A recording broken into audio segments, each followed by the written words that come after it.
really and be able to introduce Bill. He is a friend and an absolutely fabulous collector of art. Dr. William Duncan is an internist and endocrinologist and professor of medicine at the Uniformed Services University. He served for 24 years in the Army. For the last 5 years of his military career, he was chairman of the Department of Medicine at the Walter Reed Medical Center. He then worked for the Department of Veterans Affairs as chief consultant in medicine, surgery, and then as associate deputy undersecretary for health, equality, and safety. He and his wife have been collecting mainly surrealist art for over 45 years.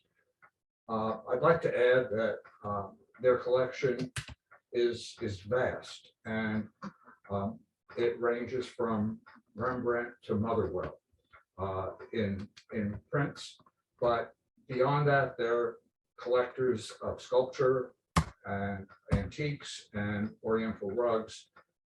They have fabulous taste, and I think we'll all enjoy this discussion that Bill is going to lead of Tanguy. So with that, no further ado, Bill, please take it. Thank you, Jordan. Please bear with me if I have some problems with the technology. I will rely on Nancy to get me out of trouble. But I'm going to bring up my my talk, and we'll begin. Okay. Can everybody see that? Jordan? Yeah. Okay. I don't have to tell this group that the catalogs of artists' works are a valuable resource for art collectors, galleries, auction houses, museums, and art scholars. However, there are many considerations involved in compiling a catalog of an artist's works, and for approximately the next 40 minutes, I'd like to go over some of the several of these dilemmas and considerations. Clearly, the most basic consideration is the work of an artist worth cataloging? And first of all, I was interested in looking at drawings. Are drawings worth cataloging? And if you look at the quote at the top by Kurt Seligman, there's nothing more revealing in a painter's work than his drawings. They tell about the keenness of his perception and the intensity of his inner vision. So certainly he believed, as an artist himself, the value of drawings, and I don't think that's open to much discussion.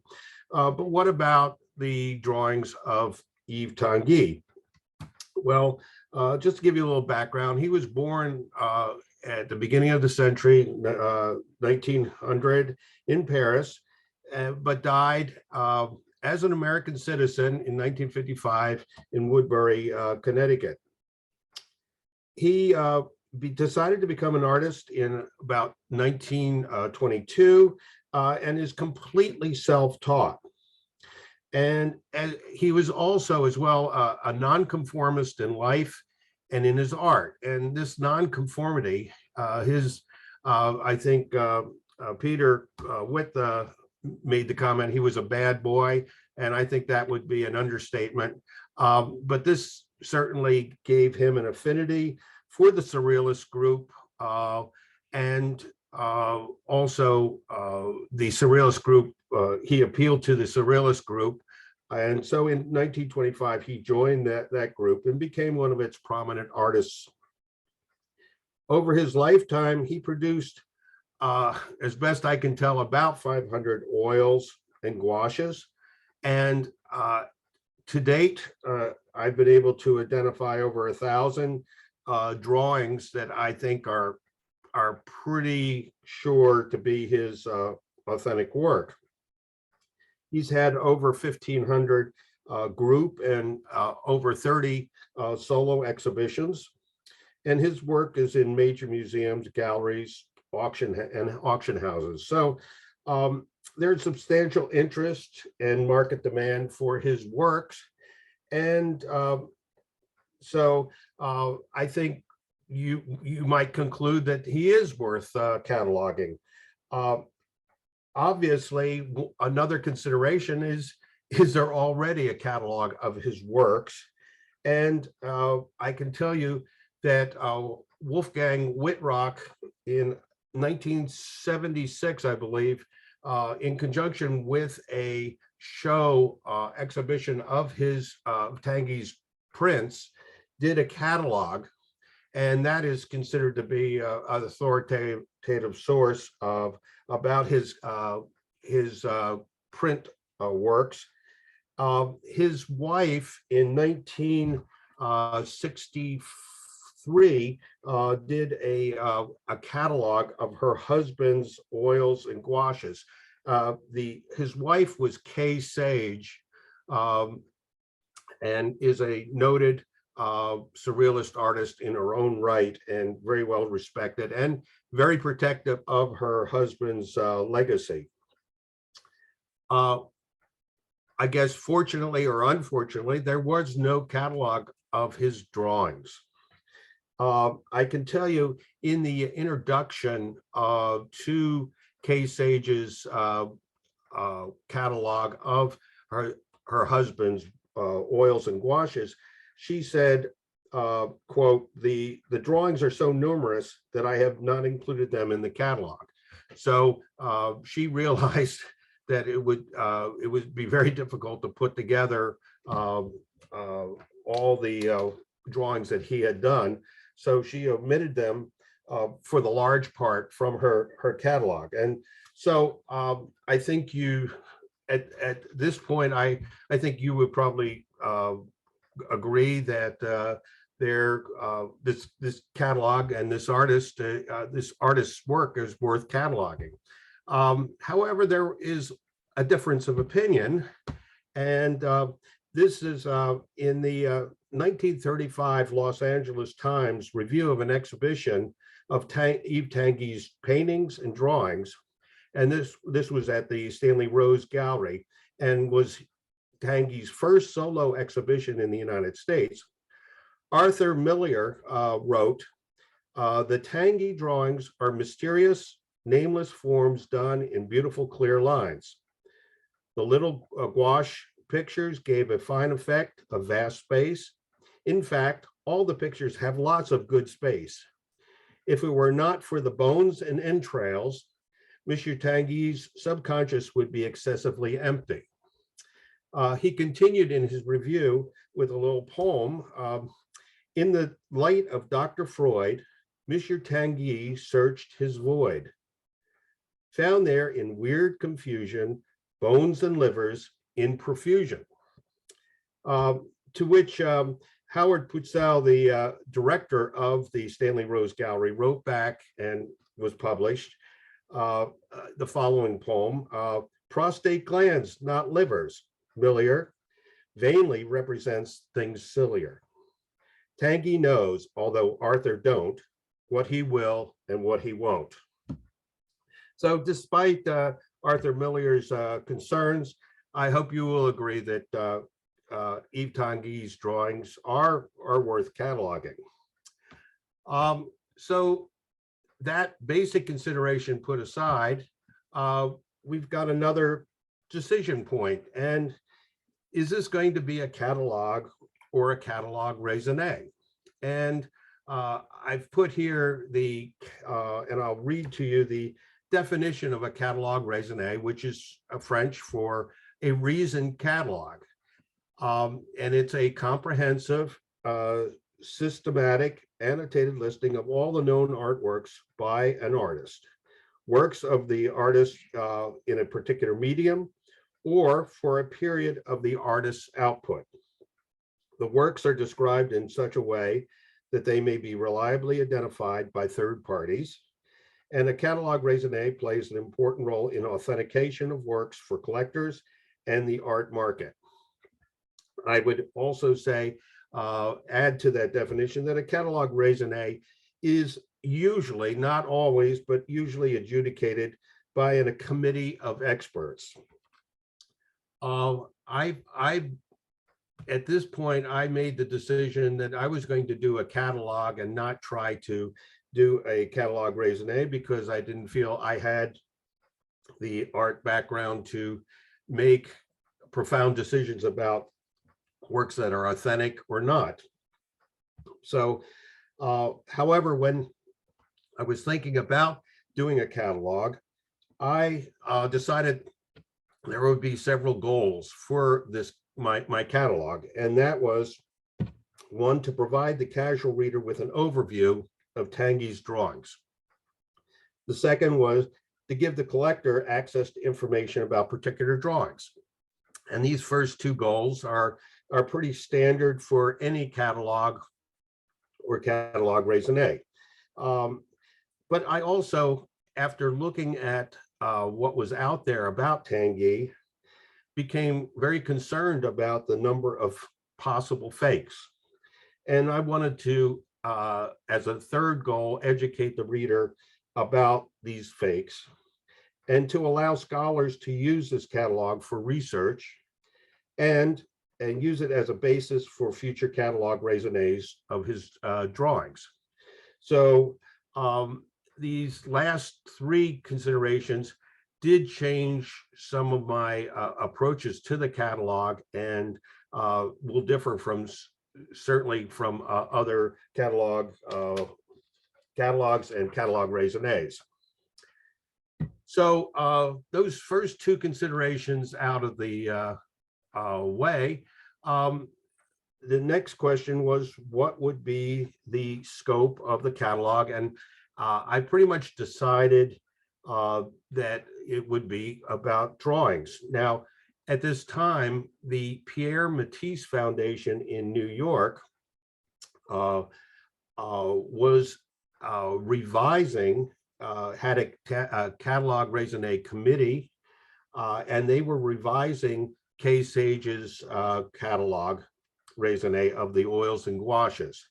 So I wanted to, my work and my interest dovetailed very nicely with theirs and did not overlap. Then maybe it was my lack of any kind of art training, is what constitutes a drawing. And I settled on the following definition of a drawing as being a unique work executed in one or more media on a variety of supports where the line is the primary method of graphic representation. Generally, the media does not cover the entire support, but there may be added color and collage elements. And you will see this in some of the examples that I'll be showing you of Tanguy's works. The next set of considerations were how inclusive or exclusive did I want the catalog to be? And certainly because one of my goals was to try to gather as much information about works by Tanguy or works attributed to Yves Tanguy, I was looking to make this a very inclusive catalog.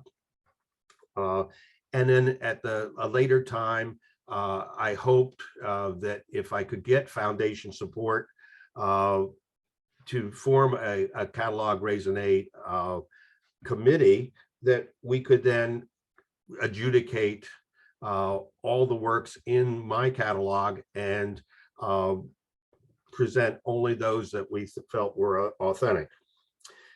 So being inclusive, I had to deal with how do you handle fakes and what I call maybes. The maybes are works that I'm not quite sure are authentic, and it's not clearly evident that they are fakes. And then the other issue, probably the more basic one, which works are authentic. And I think you all will understand that, authorship or authenticity is often based on really three factors. One is scholarship, and that is certainly what is the provenance and other information about the work, and does it ring true, or did this work of Tanguy emerge in the 21st century on eBay for $9.95. So clearly, the scholarship is very important in both describing the work and understanding its place in the total works of the artist. Certainly, scholarship will some of the conclusions from the scholarship will change as new research and analysis is performed. The second element in deciding whether something is authentic is connoisseurship, and this is basically somebody who has looked at a lot of these uh,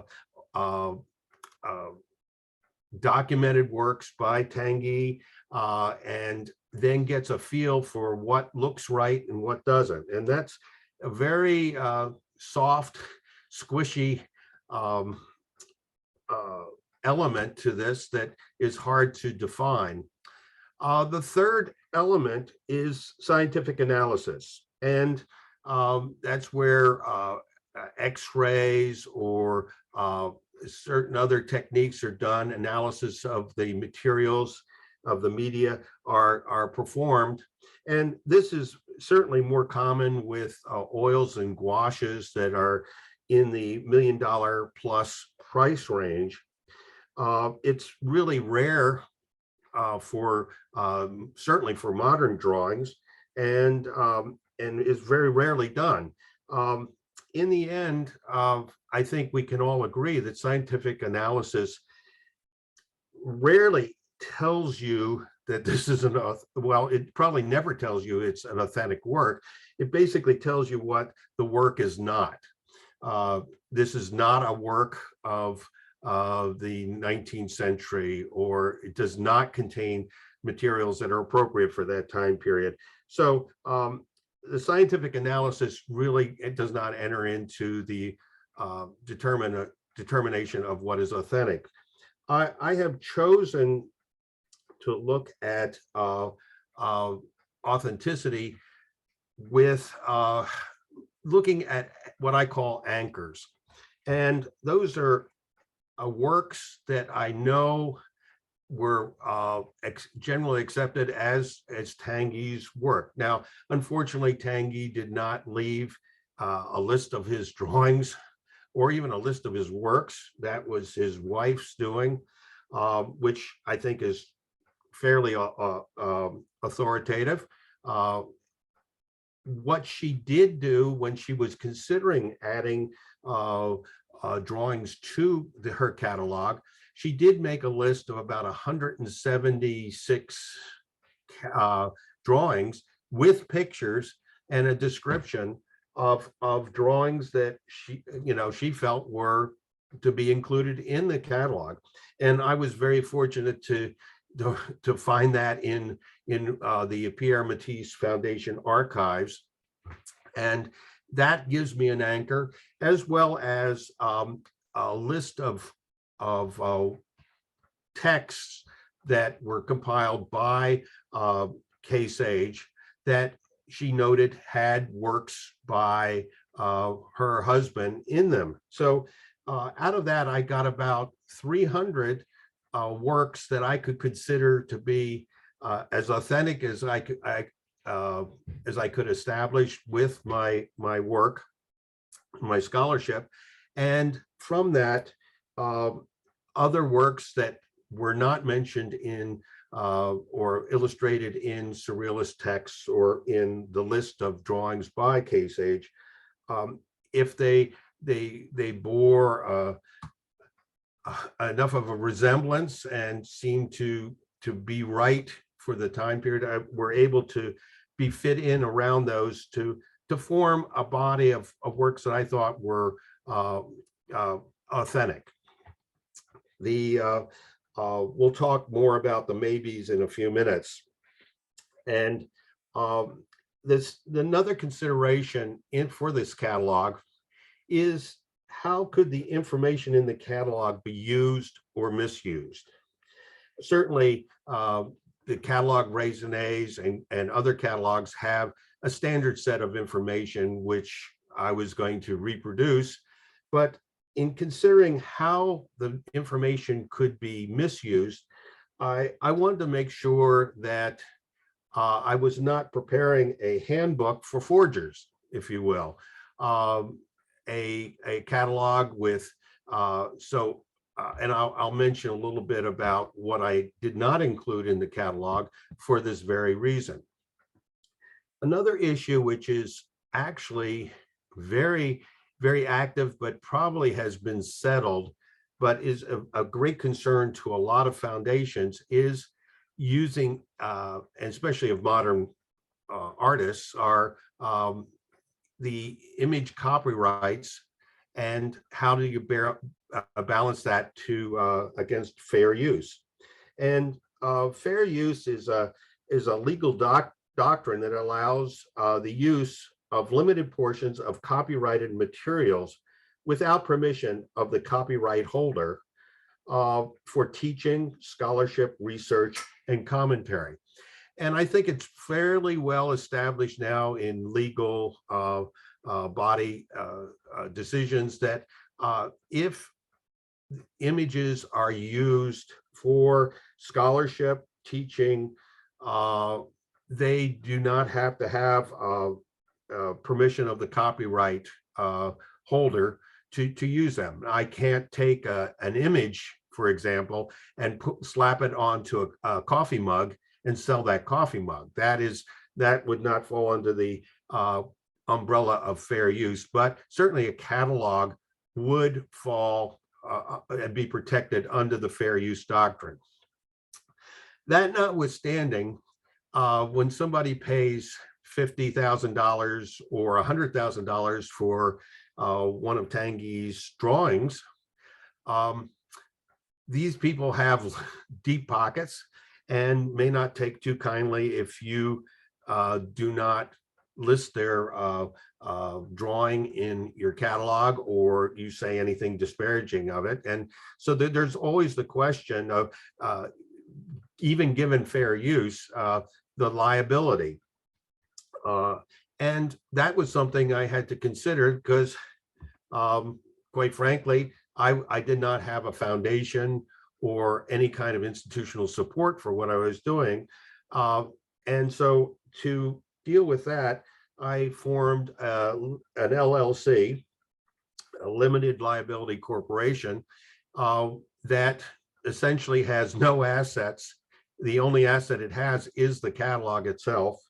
And therefore, if somebody were to sue me over this catalog, they would be suing the LLC, and not likely to, they could not touch my personal assets.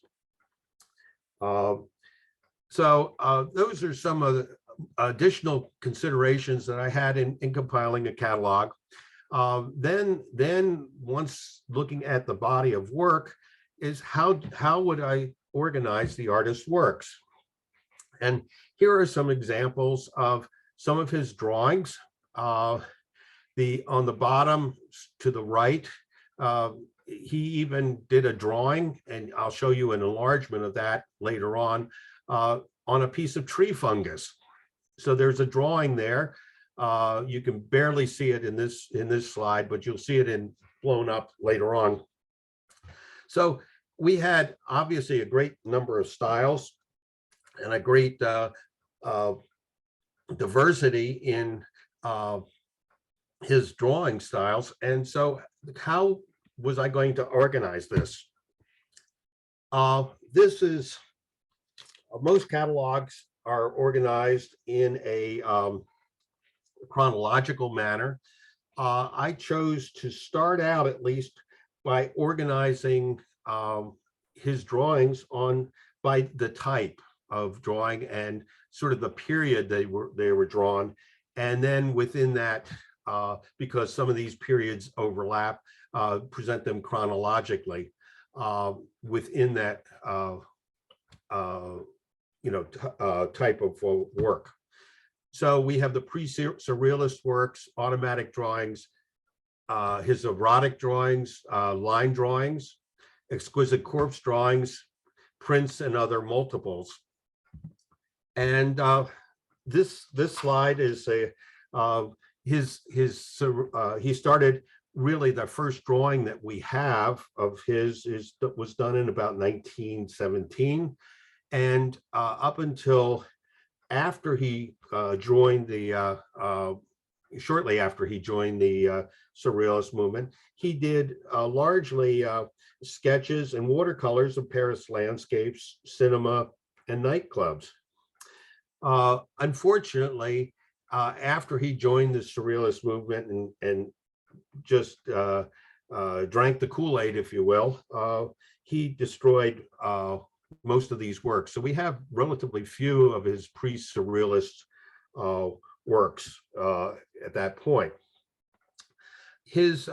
Once he was in the surrealist movement, he did a number of automatic drawings. And for the surrealists, a true conception of humankind and of thought lie not in the conscious mind, but in the subconscious. And this is what the surrealists were probing, in their artwork, as to what is the true, where does true thought lie, and what is going on in the subconscious. Andre Breton, who was the founder of surrealism, was deeply influenced by the writings of Sigmund Freud. And especially during the time when he was a medical student and was assigned to a neuropsychiatric center during World War I, he became acquainted with the writings of Freud, and this had a deep impact on him. In his 1924 manifesto, he defined surrealism as, quote, pure psychic automatism, by which it's intended to express either verbally or in writing the true functioning of thought. This was later extended to the artwork, but automatic drawings were done very quickly, so as to try to be free of any rational control. But even the surrealists over time came to the realization that this goal of not being under control of the conscious mind was not something that could be met. Also, under the influence of Freud, in shortly after the automatic drawing phase, the surrealists began to explore subjects of sexuality, love, desire, and eroticism. And at this, I've been able to find about 36 erotic drawings done by Tanguy, and these were used mainly to illustrate various pornographic texts done by the surrealists at this time. However, the bulk of his creative life was spent doing line drawings, and this was from 1926 to 1954. He died in 1955, but he died January 15th, so he didn't have any output in 1955. So these are his line drawings, and then finally were the prints and other multiples.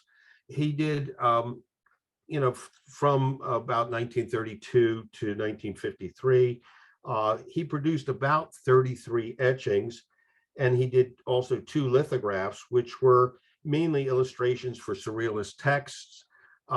The etchings themselves, many of them were included in deluxe copies of surrealist volumes. This was a method the surrealists used to finance the publication of their texts by having these deluxe copies, which contained both etchings, and sometimes the first one or two or three copies would have copper plates of the etchings included in that text. They could be sold for a premium, which helped to finance the publication of their texts. Another group of drawings were more collaborative, and these were the exquisite corpse drawings, which were done from 1925 through about 1938. And this was a game that the surrealists adapted and to, again, probe the subconscious. Games were a very great part of the creative process for the surrealists. And after, in this case, the exquisite corpse drawings, they would fold the paper each into 3 or 4, maybe even 5 sections, and each individual, each participant would draw an assigned section of a body without knowing what the previous participant had drawn. They draw the head, then fold that over so that that was not visible, and then the next person would draw the next part of the body, and so on to the completion of the drawing. These drawings produced chance associations which were not under the control or rational control or conscious control of any one individual, and were meaningful to the surrealists as a window into the subconscious. They also studied the art of the mentally ill. The works of, quote, primitive cultures, especially those in Africa and in the Oceania, as well as some of the native populations of North America, Northwest America.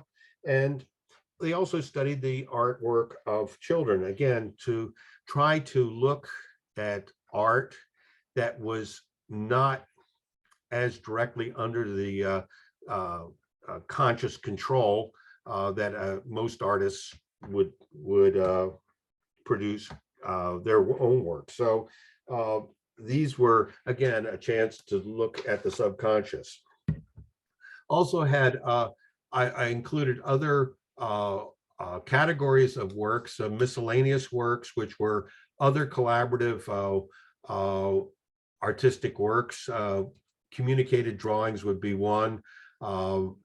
Simply an adaptation of a game where you would, the first person would do a drawing, then they would show it for 3 seconds to the next artist, and then the next artist would try to reproduce that, and so forth and so on, maybe up to 8, 9, 10 people.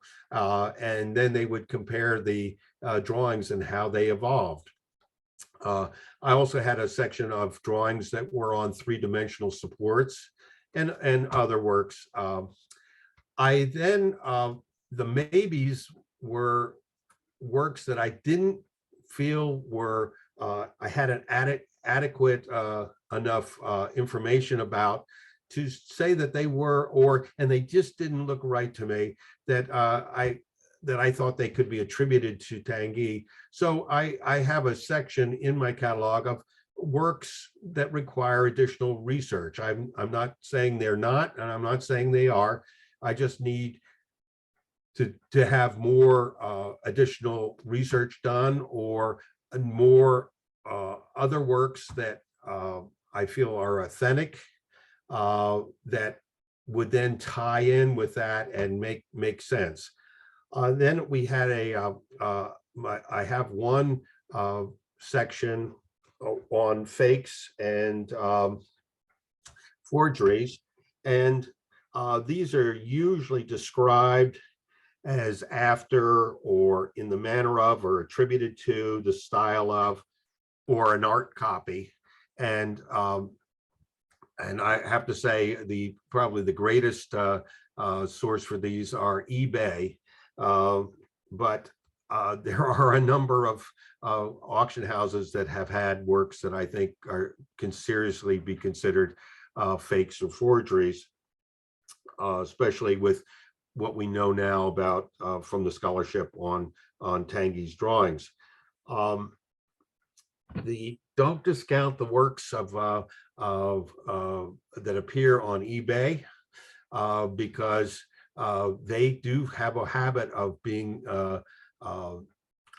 appearing in auction houses or being offered to auction houses. And I've had several examples where auction houses have contacted me and I was saying, well, yes, this is it appears to be identical to a work that was sold for $9.95 on eBay. And I don't say that it's not authentic, but usually the auction house, or always the auction house, will seem to decline it for sale in their show. What I have chosen not to include in this catalog, even though I have for scholars that are interested, I have a list of drawings that are described but don't have accompanied images. And usually these come from checklists from exhibitions or listings in auction catalogs. And these are works that don't have an image but have a description. And to give these out to the public just gives a forger a great opportunity to produce works that would fit the description in those catalogs, thus adding to the documentation of a fake. I do not include signatures in my catalog. I do have those in my database, but I do not include signatures of authentic works because, again, I do not want to have a how-to manual for dishonest artists. I did not include in my catalog any oils, gouaches, or watercolors, except for those that were done in the pre-surrealist period of Yves Tanguy's life. I did not want to. I wanted to avoid any conflict with the work of the Pierre Matisse Foundation. Finally, we come to some the end game, which is what publication of the catalog. Should this be done online or in print? And there are pros and cons to each option. I considered that a print version would be a lot more costly. It does come with the advantage of getting editorial review, but it is quite costly to hire a publisher and to print because of the large number of graphic images in the catalog. I can tell you, if you're doing an online version, you have to have a website, and I have learned that is quite a substantial cost.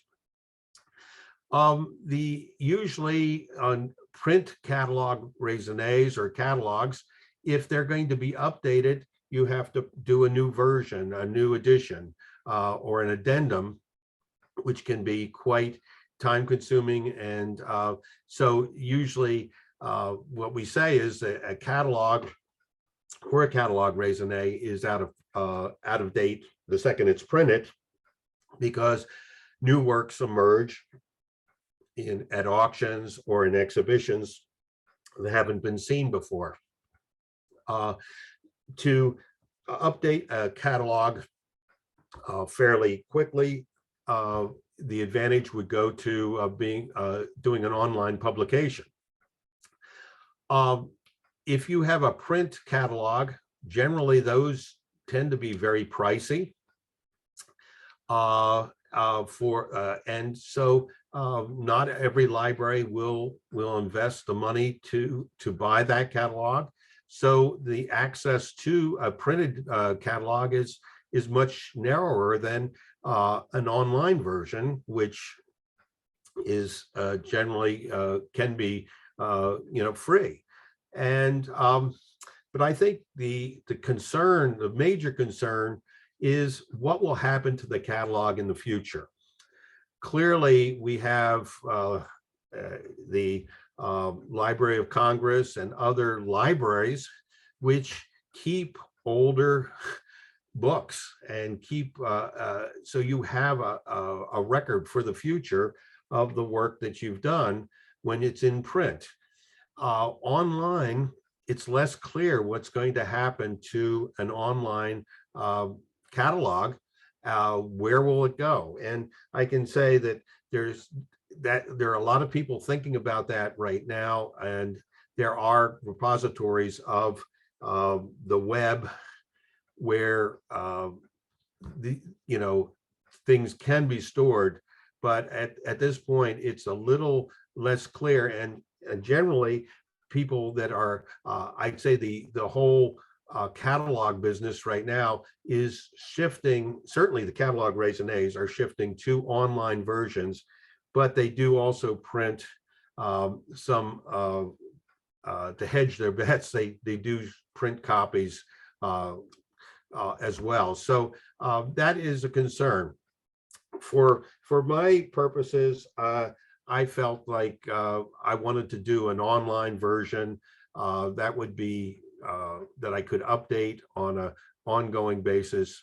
And if you decide to go online, then you have what we call front end and back end considerations. And this slide simply shows what I mean by that. The front end is the public facing part of the catalog. That's on the website. The back end is comprised of the data entry interface as well as the information storage. And when you're talking about the back end, the question is, how do you store the information and how do you enter it? You have two options, basically, a spreadsheet versus a database. And there are advantages and disadvantages to both, but I have to say the database is the only option that can handle large amounts of information in a organized and convenient manner, and also is the only option that will handle documents as well as images. So I chose to store my information in a database format. And then once you just make that decision, you have to make the decision, do you deal with a single database or what we call a relational database? And a relational database is simply a number of related databases. And I'll use this as an example because this is what I chose to do. If you look at the top center, the Tanguy database has about 1,500 drawing files, and each drawing file contains a unique drawing and or a unique work. Now, you know that an exhibition may have 20 drawings. So when you are referencing that information, you can store that information in a single database and you enter it 20 times. By a relational database, you have an exhibitions database where you list the information about the exhibition in one place. And this has several advantages. You don't have to retype the information for each drawing, but you can also, if you make a mistake or you want to update some information, you can change it in the exhibitions database, and it is linked to each image or each drawing in that exhibition and is automatically corrected. So for my basis, for my catalog, I chose to do a relational database, and this is sort of the the schema of how those are related. The next, I'm going to go very quickly to the end here. These are actual screenshots of the data entry. This is the Tanguy or the drawing file in the Tanguy database. And this is where I enter the data about the drawing. And just to give you an example, this is the exhibition database where I would enter information. And these are just random screenshots of examples from that, from my database. Then we go to the front end, which is the actual screenshots from the website. And I have had a website developer develop the database for me.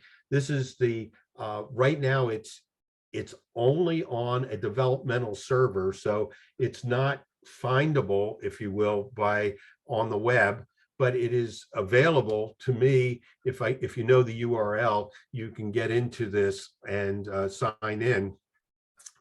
And this is the home page, and you will notice up in the upper right. Can you see my pointer, Jordan? Can they see my pointer moving on? Up here we have a number of links, and so if you press the appendices, you get a drop down menu, and there's a chronology, exhibition history, name index, and so on of various essentially finding aids and information about the catalog. You can also hit the drawings tab to the left of appendices, and you get a drop down menu of the different, we've already talked about the different types of drawings, and then you can then hit the line drawings, and what you get is a selection of dates, and you can pick say, for instance, 1949, and then you get 3 pages of the drawings that were done in 1949. And if you click on one and you can pick the upper right corner, you then get a data sheet which contains pretty much the standard information that you would have in any catalog. And then you get the descriptive information up here, a larger image, and then the provenance that I've been able to establish for this work. You can then scroll down and you get the exhibition, the exhibition history, additional information and comments, literature, references, and these all are generated automatically from my database.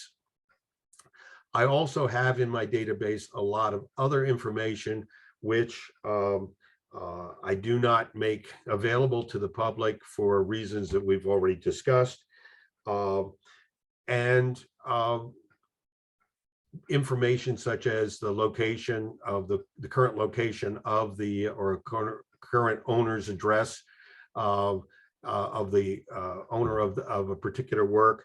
So and that would be made available only to scholars such as a catalog raisonné committee. So as you can see, there are many dilemmas and considerations in compiling a catalog of an artist's works. Each artist is different, and therefore each catalog of an artist's work is going to be organized a little differently for that reason. I do have to say this project would not have been possible without the help of many individuals, and I have to acknowledge both the Pierre Matisse Foundation, who was doing the revision of the catalog raisonné of Tanguy's gouaches and oils. The head researcher there was Dr. Charlie Stuckey, who was just a phenomenal mentor to me and a resource on information about Tanguy's drawings. Unfortunately, the Pierre Matisse Foundation board decided that they did not want to assume any liability for a catalog raisonné, and after more than a decade of work on the revised catalog raisonné, has abandoned that project and will offer it to another foundation if they want to pick up the work on that that volume. Charlie is still in New York and is continues to be a great resource for me. Marcel Fleisch, who's probably the most prominent surrealist gallery owner and dealer in surrealist prints in Paris, has been a phenomenal resource. Also has opened his gallery records to me and been a great help in finding things that I've been unable to obtain. Timothy Baum in New York, again, a surrealist art dealer, but also a member of the Catalog Raisonné committee, as is Charlie Stuckey. Again, a great resource. The real heroes are the librarians, the many librarians at the National Gallery of Art, the Library of Congress, Hirshhorn, GW, and elsewhere. They have been just phenomenally patient with me and just so helpful. Another hero is my wife, Lori, who is a professor at GW, and that affords me access to the GW library and their interlibrary loan. Also, not to mention all the time that I spend on this project. Tyler Jones, who was the web developer, was just fantastic. The staff at many museums, auction houses, and art galleries, as well as the collectors themselves, have been very generous with providing me information and images. The catalog raisonnés of other artists' works have been extremely valuable in helping me organize the work that I'm doing, and as has the Catalog Raisonné Scholars Association, which is a group of individuals that are doing catalog raisonnés and think very deeply about the issues confronting those of us that are doing catalogs and catalog raisonnés. So at this point, I'd like to open it up for any questions, and so I'll leave it to you to ask the questions. Okay, well, thank you so much. Firstly, this is Beverly again. Thank you so much for this very revealing insight into how a catalog comes together, catalog raisonné comes together. What a labor of love. That's all I can say. Absolutely incredible. And I know there must be questions about, well, let me ask the first question. I know you want to reach perhaps a wider audience, and is that your ultimate goal? And through a website, so do you see that happening in the foreseeable future where you can actually reach a larger audience? Funding, all those things, but I mean, it depends on the demand. I can tell you, I have a website up already. Right. It's a preliminary one that just says coming to the spot. I show them, give a little information about what I'm doing. I have this site is up on the developmental website. I'm very close to saying, okay, perfect is the enemy of good, and we're going to put out the first version. and update it as I need to. And I was hoping to do that within the last year or two, but COVID has really slowed down my ability to do research, which is, libraries closed, and that has opened up to a large extent.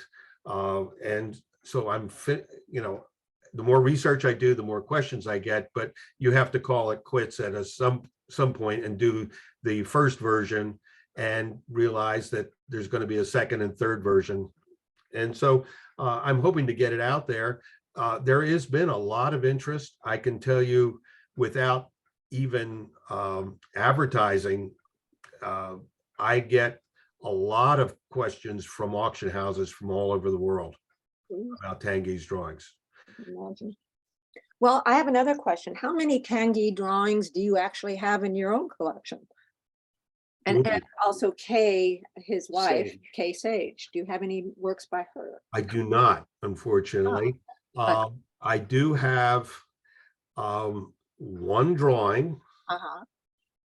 I have about 5 or 6 of his prints.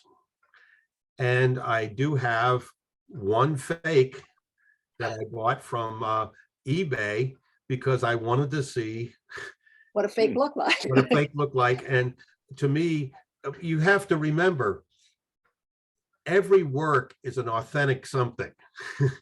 And it's just a question of whether it's a Tanguy or not. And I wanted to see if to study that. And as you might guess, drawings are very easy to fake.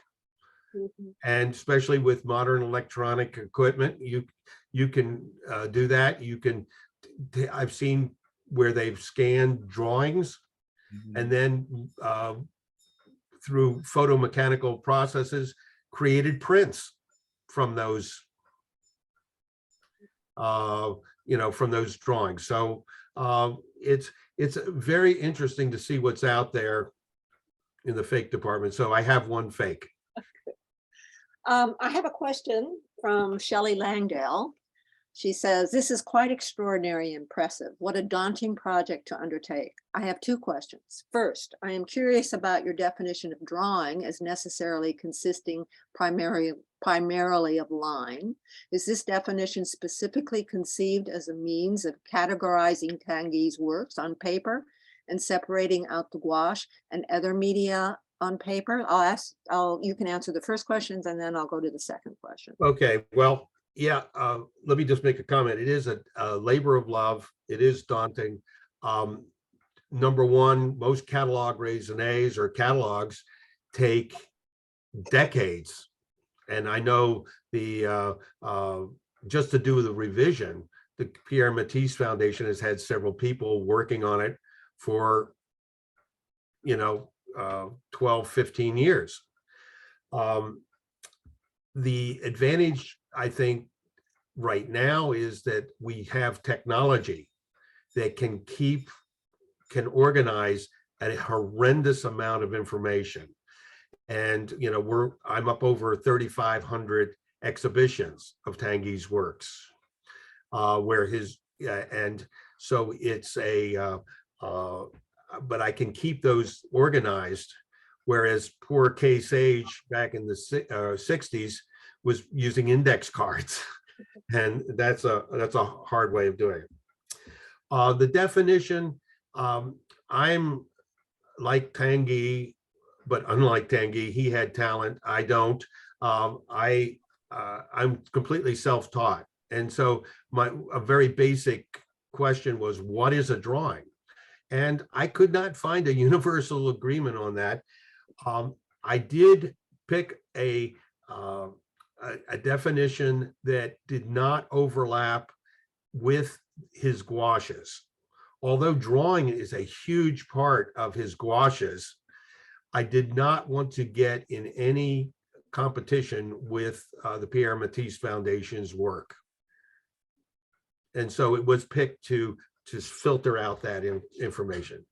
My definition does not cover prints, but they do meet the definition of a drawing except that they're not unique.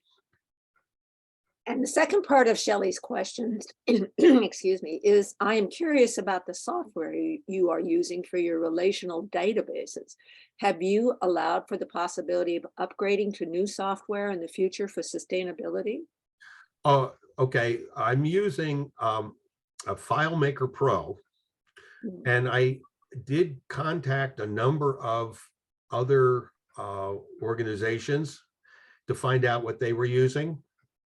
I talked to some database people that and asked them what they were using, and clearly you get a high-end, you can get commercial products that are out there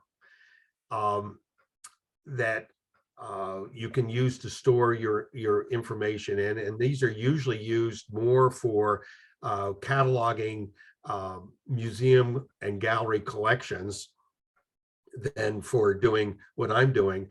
I picked FileMaker Pro because it was incredibly highly recommended. It is very flexible. It is constantly being updated, and I can download to a number of formats, and I can even download to an Excel spreadsheet format. And you know, if you ever see an Excel spreadsheet that's created by one of these things, it's, you know, it has, you know, 500 columns, and I have, you know, 1,500 unique works that are either by Tanguy or attributed to him. It's a massive thing, but that can be uploaded into almost any other database. So I have flexibility. Also, my images are in JPEG images. There's always a worry that there's going to be some new format that everybody's going to go to, but I think we will be, it's like the old Word Perfect documents. There was always a computer program that could convert Word Perfect documents into Word. And so I think I picked formats that are and commercial products that are flexible enough and used enough that there'll be ways of converting that information. So do we have any more questions? Would someone like to speak up, including my husband right next to me? I guess Bill, he's going to speak I up. have a question for you. Okay. First of all, thank you for that incredible Yeah, it presentation. really was. I'm surprised that you're still so enthusiastic and happy about it, given all that you had to go through and are going through. But my question is, Tanguy himself said, and he may or may not be a liar, that he never did preparatory drawings for his paintings. So assuming that is true, I understand from the images you showed all that they were used for, except the line drawings. Were they done for an artwork? Were they done as independent pieces to be sold? Where do they fit into his career? Okay, you are 100% correct that he said he never did preliminary drawings, and I can tell you I have yet to find a drawing that matches in any way his any of his gouaches or any of his oils. I do know that there are motifs that he developed in his drawings that have transferred to his oils, but relatively few. But certainly the pierced image where he has circles and some of the other things, certainly those motifs have transferred, and he used them in both in oils and in drawings. So his drawings were done for the sake of just drawing rather than for doing an oil or in preparation for doing an oil. His gouaches, I do have some images of incomplete works, and he did do some drawing in sketching on the canvas or on the paper before he added the gouache. So in a way that he did the drawing, but those never existed as separate works. So the drawings seem to be separate. I have to say, most of the drawings, as best I can tell, well, a lot of them, at least early on, were more gifts that he would give to other people. There's a lot with dedications to those individuals. And they later on, when he started in the late 40s, when his works became much bigger, his drawings became much bigger, much more complex, those were more commercially useful for him. But they were, to start off, just sort of works for themselves. Yeah, sort of like personal doodles or something. Or, Yeah. and then he realized their market value later on. Yes, I think that's clearly the case. Is that your impression from your reading? Oh, yes, definitely. I mean, you know, an artist got to make a living somehow. Yeah.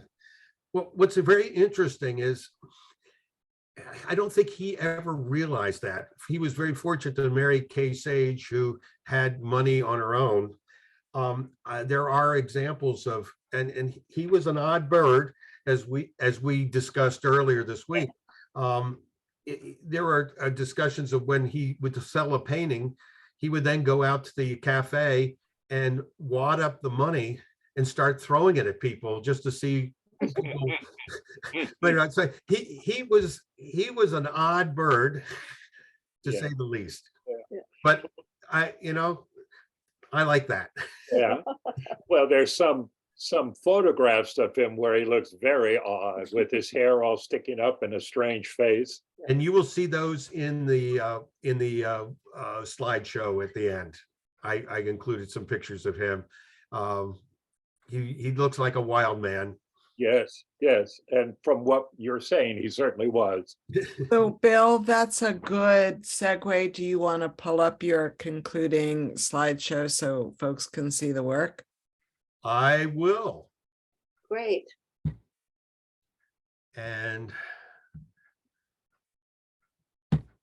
There is another question in the chat, and maybe you can address it while the slideshow is scrolling through.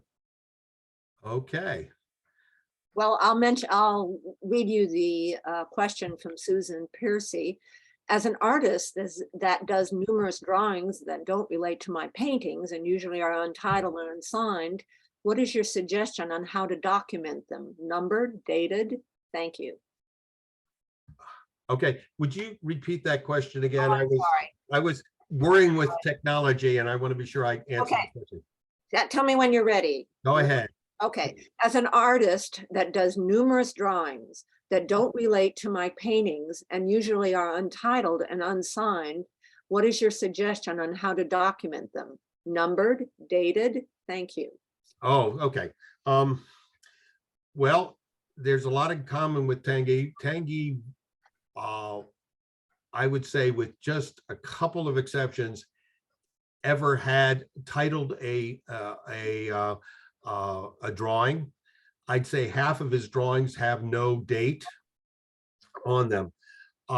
If you're trying to make a list of works or catalog, what I found was most important was that every unique work, whether with an artist, you wouldn't have to worry about attributed works.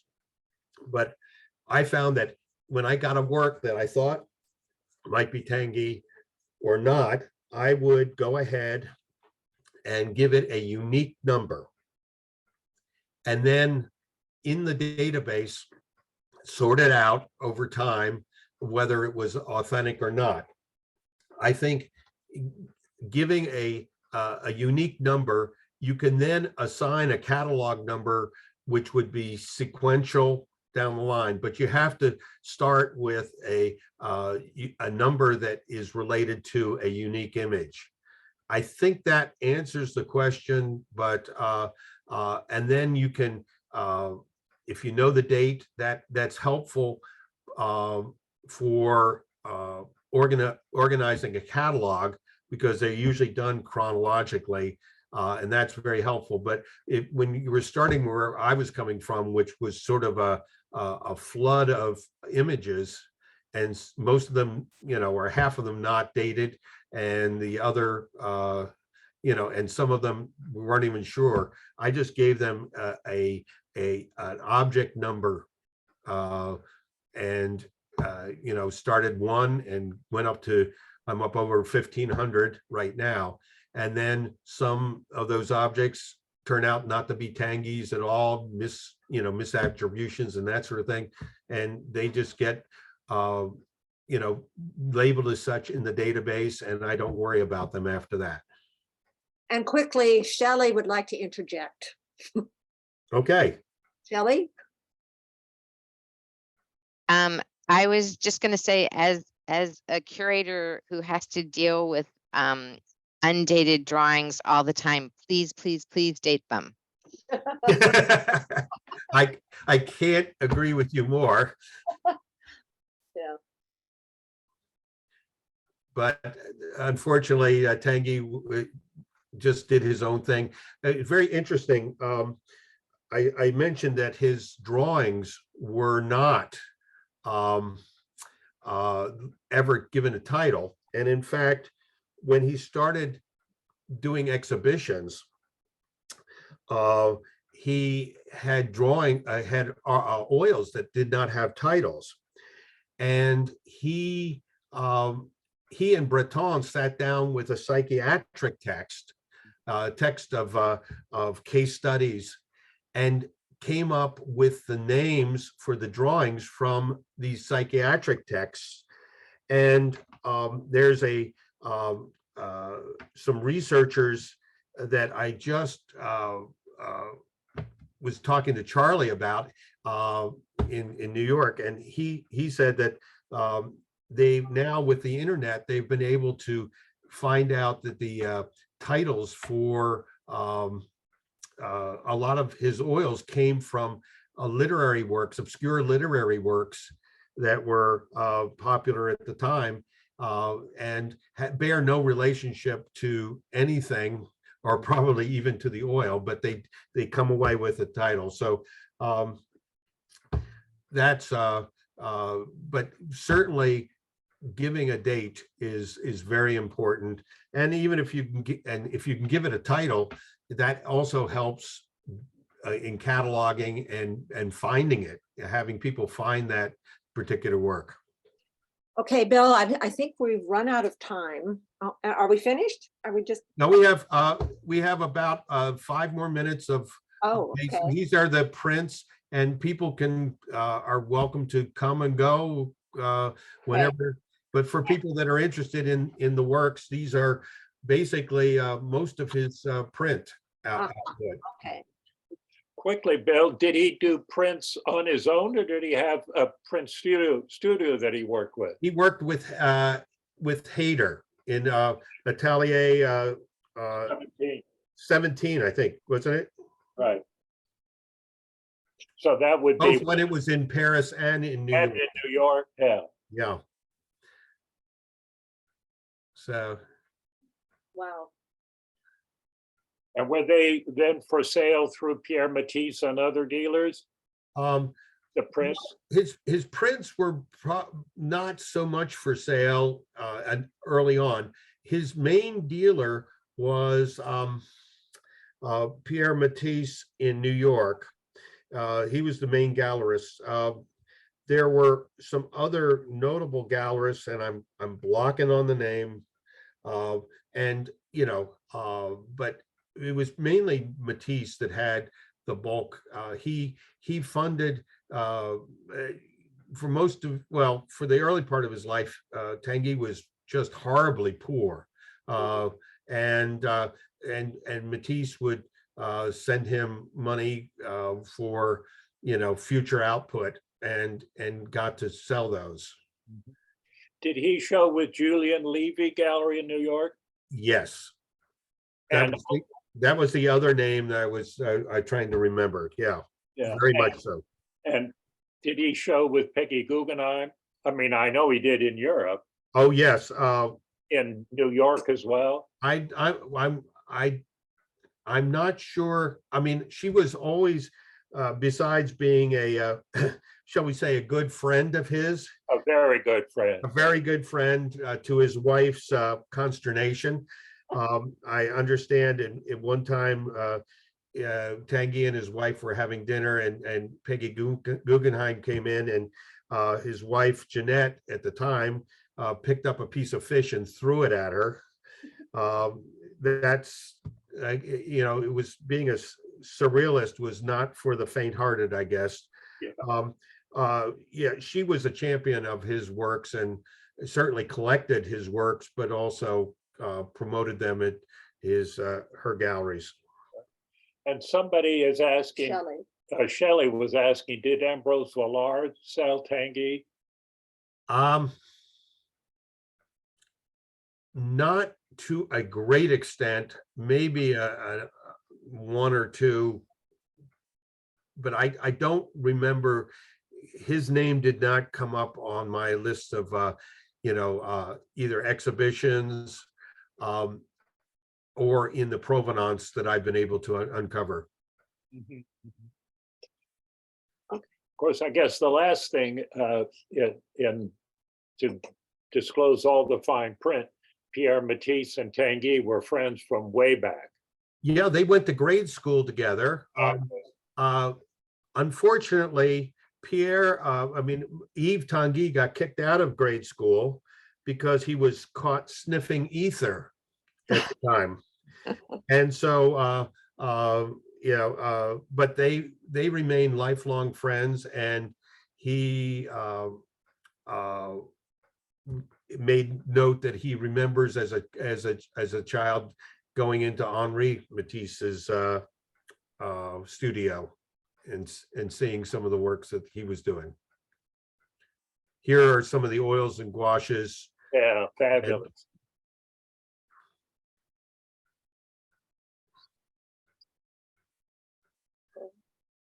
So do you think a lot of these early images were based on things he might have seen in Brittany or in Tunisia? Those rock formations that and he was a mariner. Yeah, he had spent some time in the merchant marine. Yes, and had traveled extensively in Africa, to coastal Africa. So I think certainly that had an effect on him. Clearly, the surrealist desire to separate the conscious from the subconscious, at least in human beings, is not possible. And so to say that these forms that we're seeing now were not are completely unique, are I have to believe that they are related to things that he saw. And there are pictures of rock formations in his native Brittany that look very much like some of his works.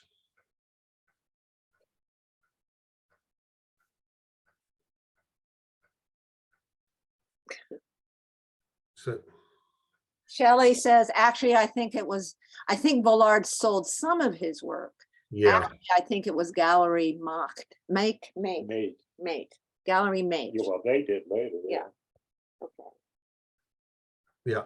Oh, that was probably due more with the oils and gouaches. And I'm not as familiar with the provenance of those. But for his drawings, I don't remember his. My comment was related just solely to his drawings. So Bill, it looks like we have cycled through all of these wonderful Absolutely. images that you have put together for us. And I think, Beverly, we can thank Bill. Yes, This we has can. just been an amazing Really has been. presentation. Thank you so much. And Indeed. thank you, Jordan, for suggesting that you give a presentation. And Nancy, thank you for your patience and education on getting this all organized so that it ran as well as it did. Well, that's hats off to you. Beautifully done. Beautifully done. Thank you. Well, thank you very much. Thank Thank you, you. everyone. Bye-bye. Thank you. Oh, just kidding. Thanks for coming.